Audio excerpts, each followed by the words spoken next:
Marius Sagna from Senegal to please address the gathering. And ladies and gentlemen, last but not the least, international leader speaker here. Merci à l'État du Telangana et à International Progressive de nous avoir invités et de nous permettre de nous adresser aujourd'hui à vous. Antonio Gramsci a parlé du pessimisme de l'analyse. Oui, nous devons avoir peur quand en Inde on assassine, le terrorisme assassine des Indiens.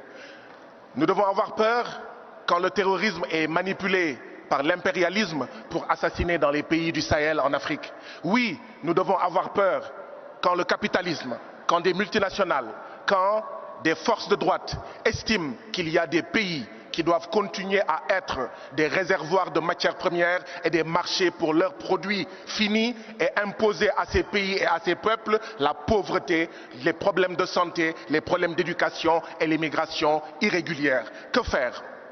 Que faire quand certains pensent que les États d'Amérique centrale, d'Amérique du Sud, d'Afrique et d'Asie doivent continuer à être leur chasse gardée à eux impérialisme? Que faire? Il n'y a qu'une seule chose à faire, c'est nous inspirer de nos prédécesseurs qui, il y a 70 ans, se sont réunis en Indonésie pour dire non au colonialisme, pour exiger un monde de paix. Oui, nous devons nous inspirer de nos prédécesseurs qui, en 1966, ont créé la tricontinentale entre l'Afrique, l'Asie et l'Amérique. Oui, nous devons consolider les briques qui sont en réalité une réponse à cette hégémonie capitaliste, à cette hégémonie impérialiste. Antonio Gramsci avait parlé du pessimisme de l'analyse, mais aussi de l'optimisme de la volonté.